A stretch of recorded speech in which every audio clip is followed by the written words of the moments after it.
Okay, so this is a video for our session July 26th, and it's a problem solving session. So I've sent you the agenda along with a separate insert on creative problem solving. So on the agenda for the beginning, the opening prayer is something that I picked 1 John chapter 3 verse 18. It says, "My little children, let us not love in word, neither in tongue, but in deed and in truth." And I chose that because this session is about the implementation stage.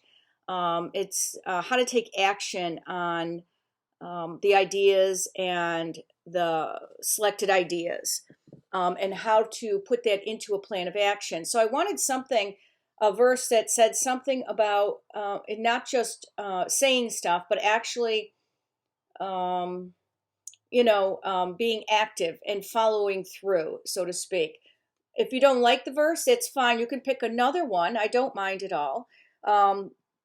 Pick one that shows the importance of actually following through on and being active and putting a plan together and implementing it and stuff like that. All right, so housekeeping is our norm. That's really at your discretion.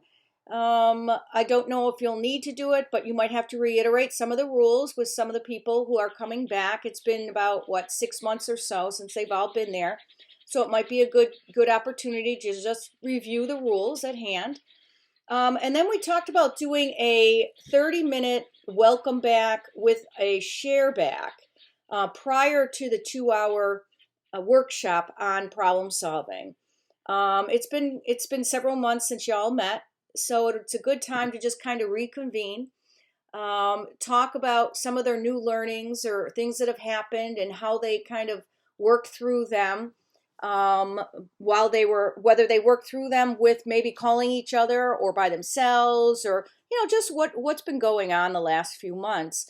We'll distribute the monies, which are for the sustainability fees, the taxi fares, and we'll also distribute the water purification systems, where there's 4 of them.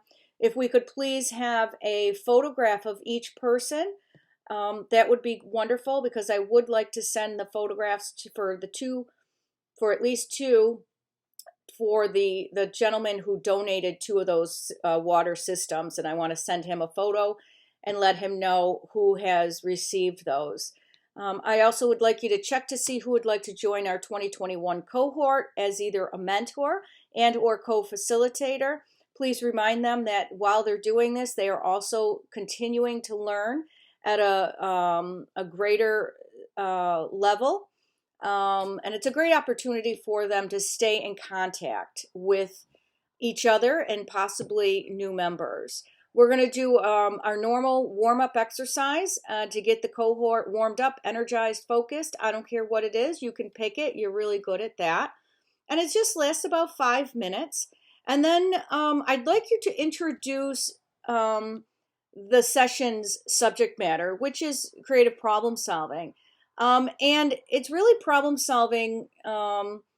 We're targeting it, we're focusing it on how to solve problems when we are emotionally, we don't want to be emotionally hijacked, so to speak. But when our emotions are involved and we have to make some choices and we have to problem solve things, sometimes our emotions will get in the way of our sense of clarity, our sense of objectivity, and our sense of reality in regards to the challenge at hand. So in the agenda, I give you a definition of problem solving as per the emotional quotient inventory from their manual. And I've just summarized it here. It's not verbatim. But basically, problem solving is the ability to find solutions where emotions are involved, to understand how these emotions impact our decision making, and how problem solving is associated with being conscientious, disciplined, methodical, and systematic in preserving and approaching, in persevering and approaching problems. The skill of problem solving is also linked to a desire to do one's best and to confront problems rather than avoid them. a lot of times what we do is we just, it's just too much. We're overwhelmed and we're basically emotionally hijacked. And so we kind of walk away, step away or whatever, and we avoid them. It's one thing to step away for a moment or two, or even however long it might take for us to kind of settle in and get our emotions, more balanced. But it's an entirely different thing to just avoid them and say, I just not going to do it. So I want to make sure that the group understands the importance of managing their emotions. And so I selected where we left off.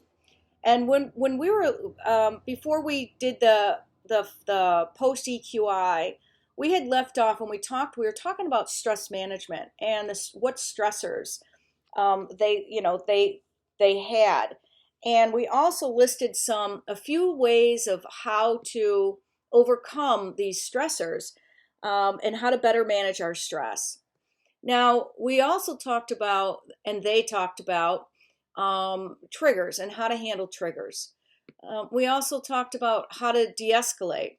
So I've kind of tried to incorporate all of that into this workshop, because really what we left off with was some ideas in regards to how to better manage our stress. So on the agenda, you'll see that we have generate ideas phase, and I say see separate insert. And basically, it's a listing of ideas. We select the most promising ideas. We cluster the similar ideas, and then we restate those similar ideas into an overall theme. So the generate ideas phase, if we go to the insert, the problem solving insert, you'll see that I have the statement here, which is how might I better manage the stressors of sickness, idleness, parental pressure, lack of basic needs like shelter, food, money, and being understood by others, along with being less triggered and better at de-escalating situations. So they had listed a few things, right? They had things like get proper sleep. Let me see. I don't know exactly what their ideas were, but what I did was I listed a bunch of ideas here.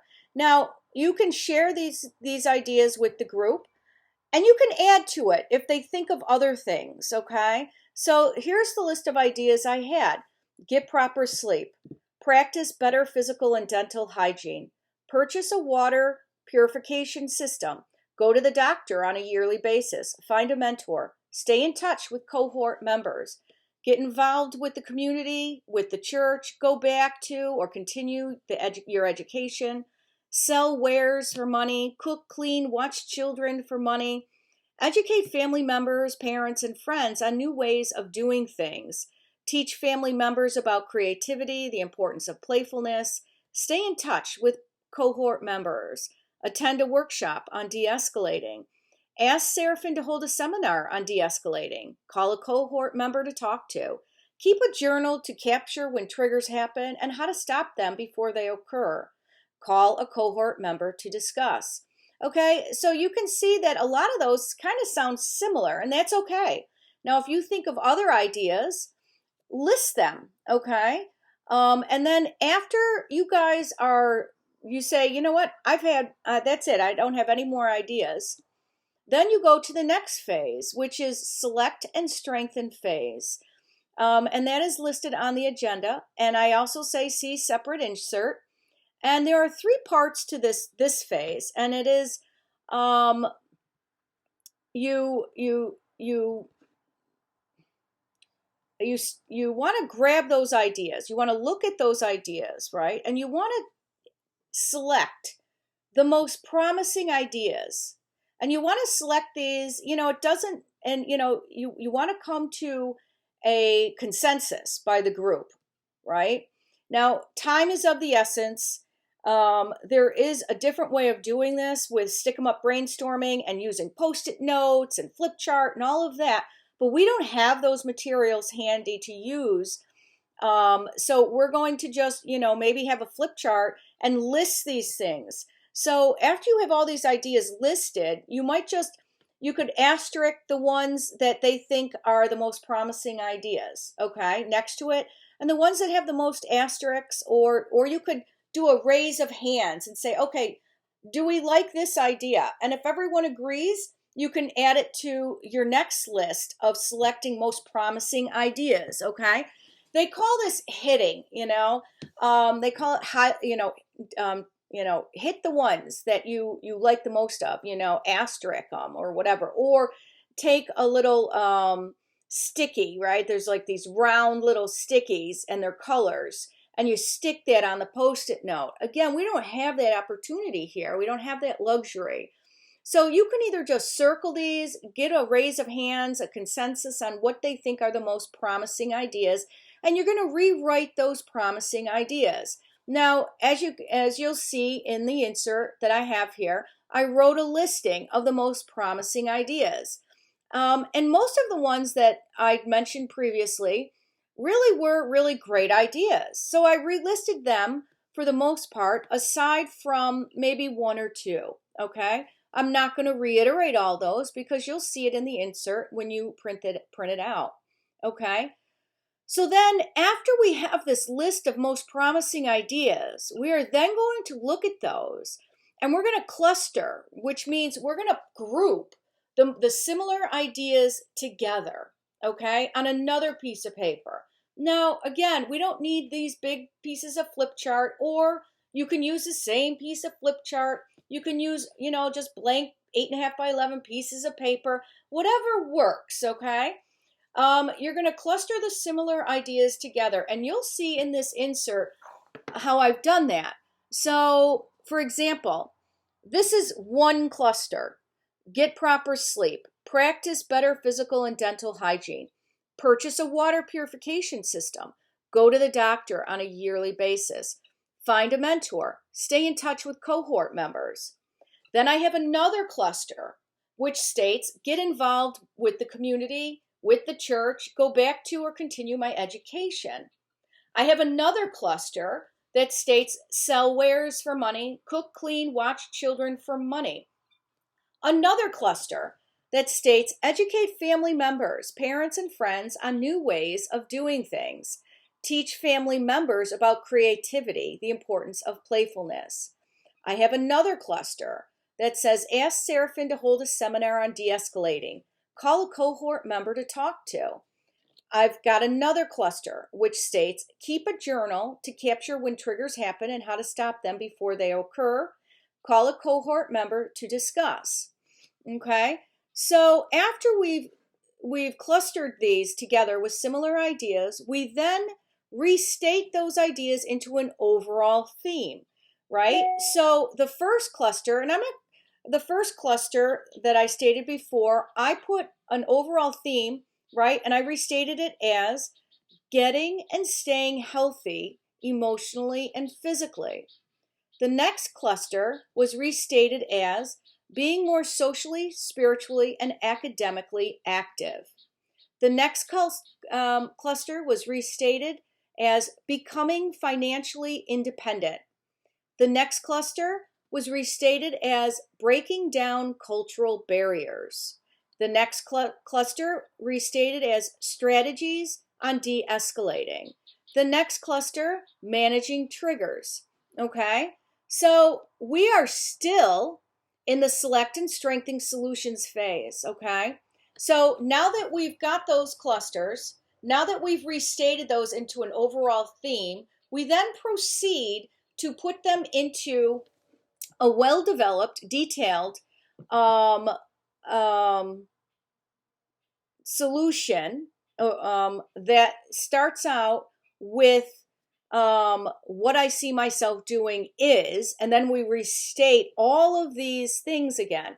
Now, when we do this, you have to remember that you can always add to, remove, and if you don't even like where you're at right here, you can always go back another step, another stage, another phase if you wanted to, or from the beginning, the very beginning, which you remember was, an I wish statement, right? We're identifying the problem or the challenge at hand. But we're going to continue on here. We're not going to restart from the beginning. And so the restated clusters are written with the statement starter of what I see myself doing is. Now, you're going to see this because it's all written down for you. I wrote, what I see myself doing is number one, getting and staying healthy emotionally and physically by getting to bed earlier, practicing better physical and dental hygiene, by purchasing a water purification system and toothbrush, going to the doctors more frequently on a preventive basis, finding a mentor to speak with on a monthly basis, staying in touch with my cohort members, and possibly joining the 2021 cohort. Number two, being more socially, spiritually, and academically active by volunteering in my community and church, as well as going back to school in the next few years. Three, becoming financially independent by selling fruit, vegetables, and homemade jewelry at the market, along with offering cooking, cleaning, and babysitting services.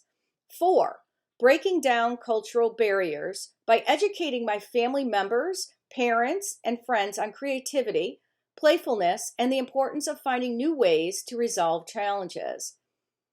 Number five, learning new strategies on de-escalating by asking Seraphin to hold a workshop on de-escalating, as well as finding a cohort member to talk through challenges, concerns, frustrations, etc.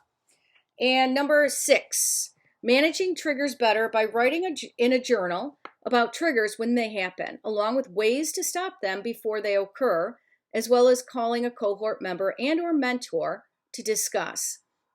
Okay, so you can see that I've actually beefed this up a bit, which you want this what I see myself doing is paragraph or you want this statement to be as detailed as possible. You can incorporate new thoughts here. Okay, so you'll be able to see this when you go through the insert. Okay, so after that, we want to complete a PPCO. Now, you've done this several times. This is pretty familiar, not only for you, but also for the group. So what you're going to do is you're going to do the pluses, and you're going to list 1 to 3, and you're going to ask the group, what do you like about the above? Okay, what do you like about this this restated paragraph about what you like? What do you like about all of, everything that you just wrote down? And I've just given you some examples here, but you're going to take this. You're going to take down what the cohort says. They might say things like, "Well, I'll be more healthy. I'll actually be more active. I'll learn more about myself." There might be other things, but don't spend, you want to spend a few minutes, a couple of minutes on this. You just want to get an idea of what they like about this, okay? Next is the potentials. Now, remember, you're going to begin this with "it might," and this is about what opportunities does the above suggest. So again, you're going to take this from the group, but I've given you an example here of things that they might say, such as, it might allow me to get more educated. It might lead me into having my own business. It might help me be less triggered and better understood. And then we have the concerns. Again, we're listing 1 to 3. You don't have to list 3, but you want to list a minimum of just 1. If they absolutely do not have any concerns, which is hard to believe, but if they absolutely do not, then I guess they don't, and you can move on. And you would skip the 4th phase, which is how to overcome the concerns. But what concerns do you have about the above? And remember to begin these statements with "how to." So they might say things like how to pay for the education, how to get finances to have my own business. Okay, I just wrote down 2. Now, how do you overcome these concerns? You want to think of several ideas on how to overcome the concerns. For example, so you take the first concern and you'd write down how to pay for an education. So some of the ideas that they might say are apply for a scholarship, open a bank account. Now you might take, and then you take the second concern, how to get the finances to have my own business. And an idea is apply for a microloan. I don't know, they might have different ideas. You're not going to spend a ton of time here. It should come pretty fast, with how to overcome. All right. And then when that is done, you are going to restate that above paragraph again, incorporating the above PPCO exercise with any improved solutions with the statement starter of what I now see myself doing is. Now, I'm going to read this to you, and you'll find it to be slightly, maybe a little bit different, maybe a little bit more targeted, focused. So if you notice, this is becoming, it goes like a funnel, right? So it was really big over here, wide, and now it's becoming funneled, more focused, more detailed, okay?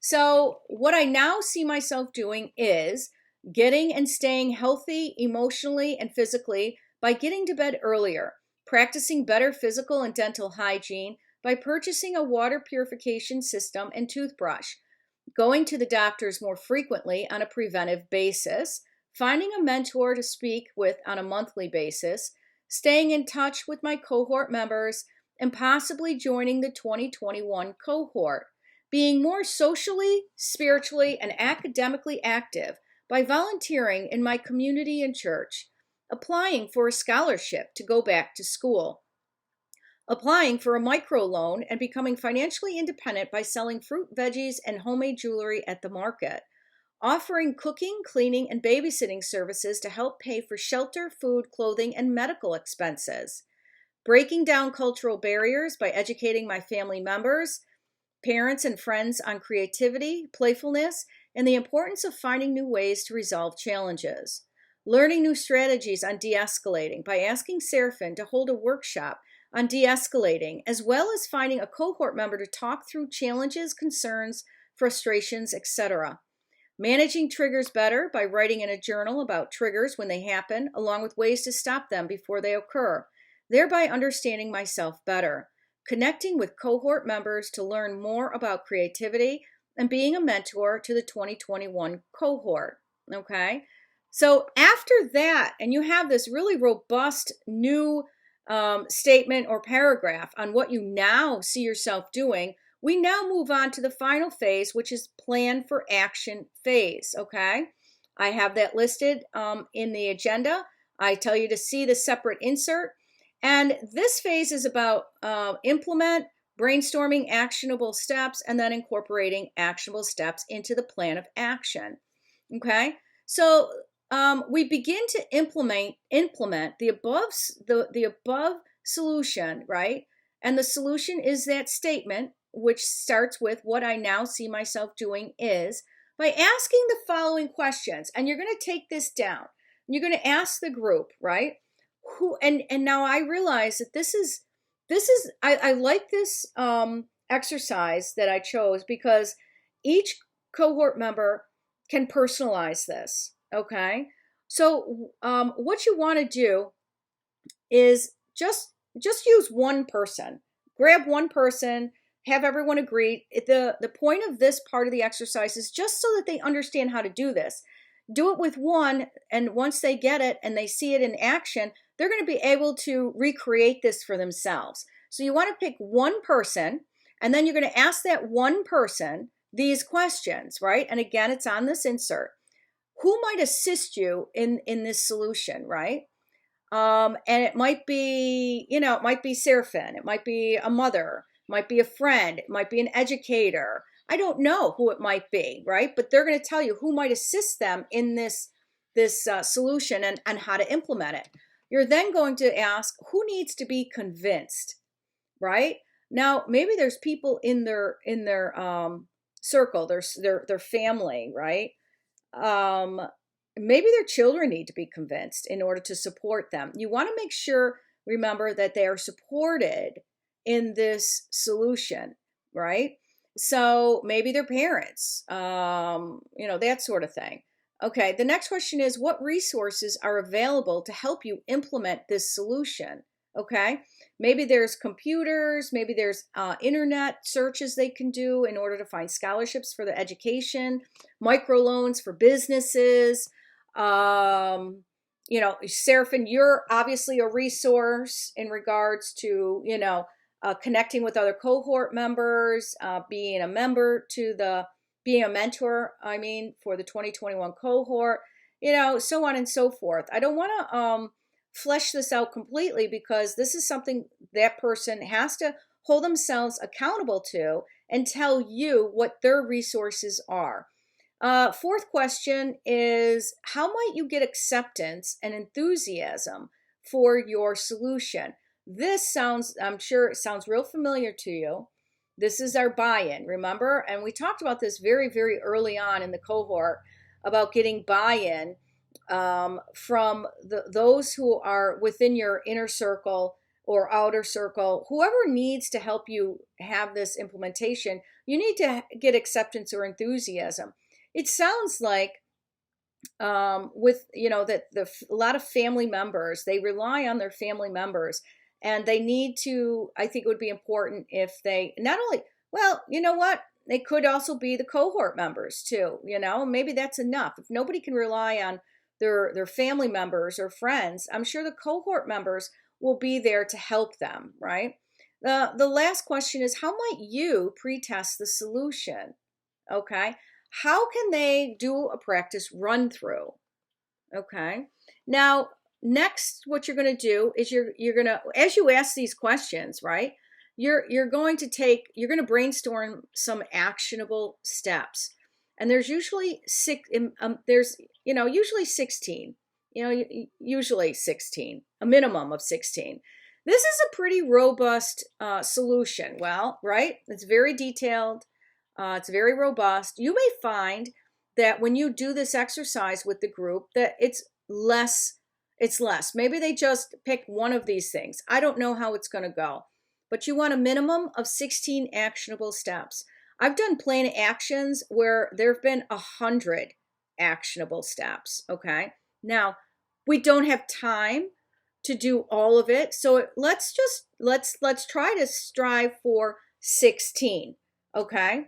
Now, you're going to write those actionable steps down. If you could put them on little pieces of paper. You can put them all on a sheet of paper. It doesn't matter, okay? You're then going to take those actionable steps, though, and you're going to incorporate them into a plan of action.